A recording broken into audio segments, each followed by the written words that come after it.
एक समय की बात है, राजा हरिश्चंद्र के राज्य में एक कुम्हार था। वह मिट्टी के बर्तन बनाता, लेकिन वे कच्चे रह जाते। एक पुजारी की सलाह पर उसने इस समस्या को दूर करने के लिए एक छोटे बालक को मिट्टी के बर्तनों के साथ आवा में डाल दिया।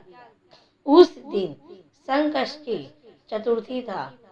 उस बच्चे की माँ अपने बेटे के लिए परेशान थी। उसने गणेश जी से बेटे की कुशलता की प्रार्थना की। दूसरे दिन जब कुम्हार ने सुबह उठकर देखा तो आवा में उसके बर्तन तो पक गए थे, लेकिन बच्चे का बाल बांका भी नहीं हुआ था। वह डर गया और राजा के दरबार में जाकर सारी घटना बताई। इसके बाद राजा ने उस बच्चे को और उसकी माँ को बुलवाया, तो माँ ने सभी तरह के विघ्न को दूर करने वाले संकष्टी चतुर्थी का वर्णन किया। इस घटना के बाद से महिलाएं संतान और परिवार के सौभाग्य के लिए संकट चौथ का व्रत करने लगी। दूसरी कथा।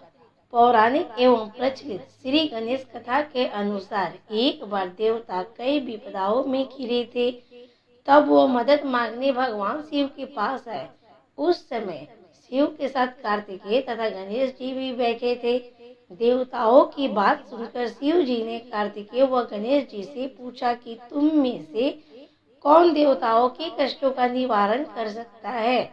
तब कार्तिकेय व गणेश जी दोनों ने ही स्वयं को इस कार्य के लिए सक्षम बताया। इस पर भगवान शिव ने दोनों की परीक्षा लेते हुए कहा कि तुम दोनों में से जो सबसे पहले पृथ्वी की परिक्रमा करके आएगा, वही देवताओं की मदद करने आएगा।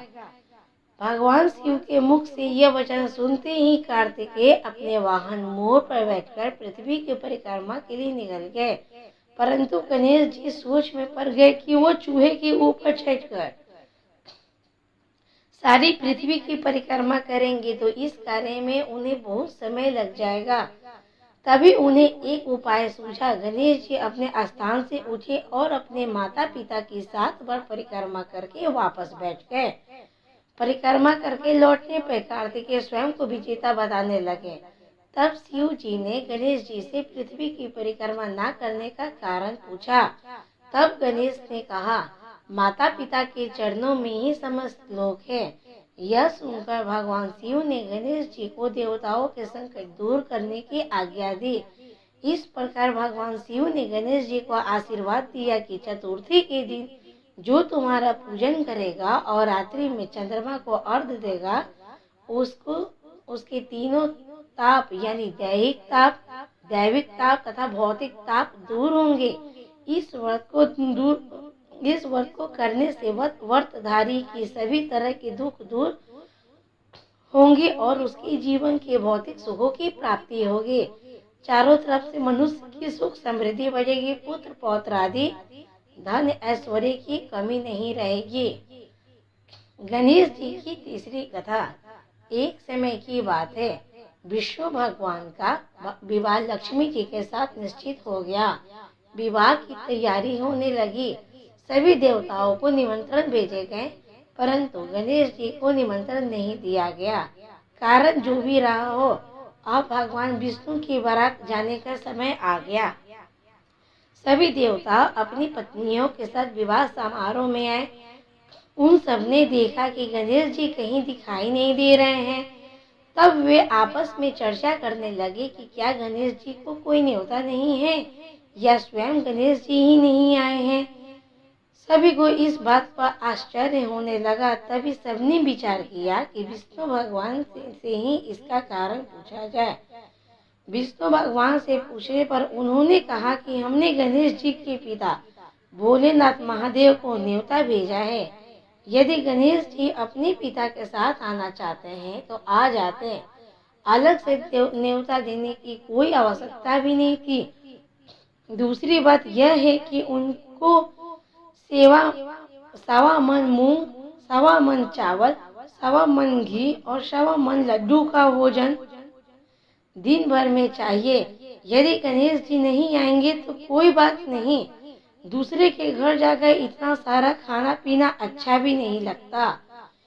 इतनी वार्ता कर ही रहे थे कि किसी एक ने सुझाव दिया कि यदि गणेश जी भी आ जाए तो उनको द्वारपाल बनाकर बैठा देंगे। आपके घर की याद रखना, आप तो चूहे पर बैठकर धीरे धीरे चलोगे तो बारात से बहुत पीछे रह जाओगे।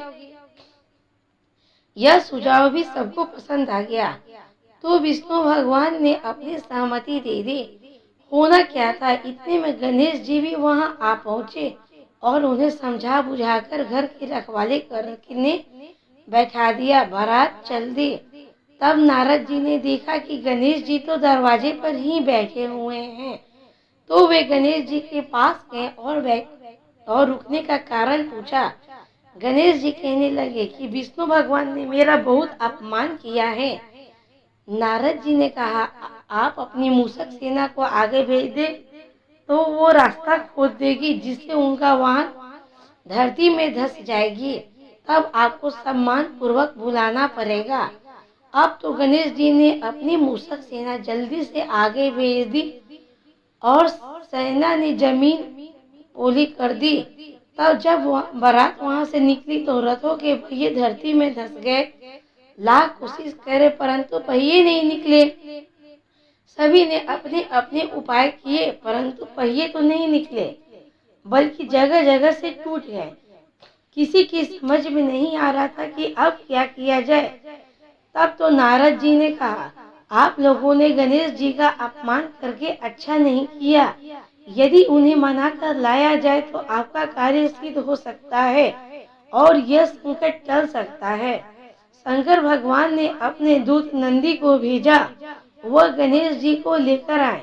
गणेश जी का आदर सम्मान के साथ पूजन किया। तब कहीं रथ के पहिए निकले। अब रथ के पहिए निकल तो गए परंतु वे टूट फूट गए थे तो उन्हें सुधारे कौन।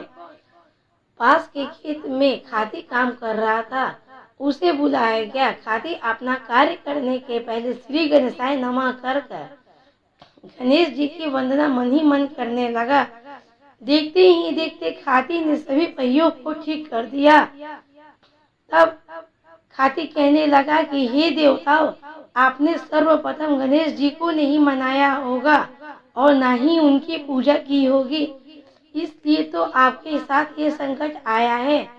हम तो मूर्ख अज्ञानी हैं, फिर भी भले गणेश जी को पूजते हैं, उनका ध्यान करते हैं। आप लोग तो देवतागण हैं, फिर भी आप गणेश जी को कैसे भूल गए। अब आप लोग भगवान श्री गणेश जी की जय बोलकर जाएं, तो आपके सब काम बन जाएंगे और कोई संकट भी नहीं आएगा।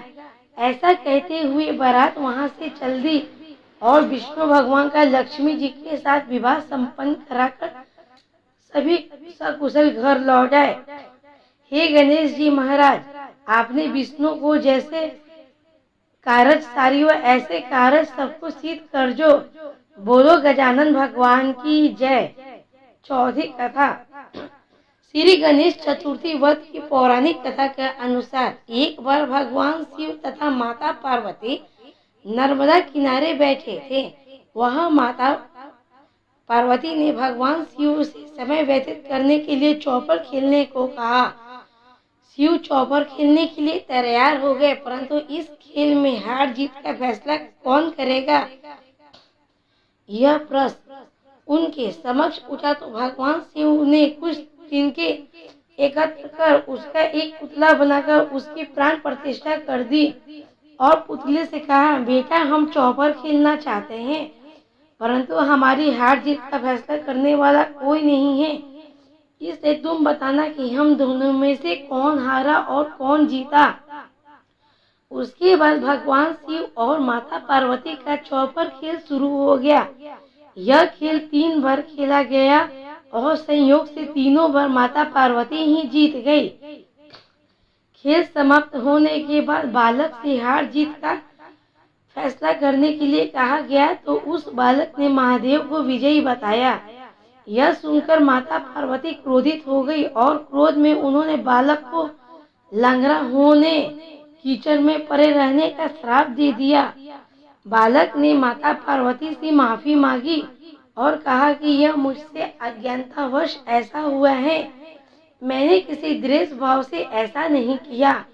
बालक द्वारा क्षमा मांगने पर माता ने कहा, यह गणेश पूजन के लिए नाग कन्याएं आएगी। उनके कहे अनुसार तुम गणेश व्रत करो, ऐसा करने से तुम्हें मुझे प्राप्त करोगे। यह कहकर माता पार्वती शिव के साथ कैलाश पर्वत पे चली गई। 1 वर्ष बाद उस स्थान पर नाग कन्याएं आई। तब नाग कन्याओं ने श्री गणेश की व्रत की विधि मालूम करने पर उस बालक ने 21 दिन लगातार गणेश जी का व्रत किया। उसकी श्रद्धा से गणेश जी प्रसन्न हुए। उन्होंने बालक को मनवांछित फल मांगने के लिए कहा। उस पर बालक ने कहा, हे विनायक, मुझे इतनी शक्ति दीजिए कि मैं अपने पैरों से चलकर अपने माता पिता के साथ कैलाश पर्वत पर पहुंच सकूं और वे यह देख प्रसन्न हो। तो बालक को वरदान देकर श्री गणेश अंतर्ध्यान हो गए। इसके बाद वह बालक कैलाश पर्वत पे पहुंच गया और कैलाश पर्वत पर पहुंचने की अपनी कथा उसने भगवान शिव को सुनाई। चौपर वाले दिन से माता पार्वती शिव जी से विमुख हो गई थी।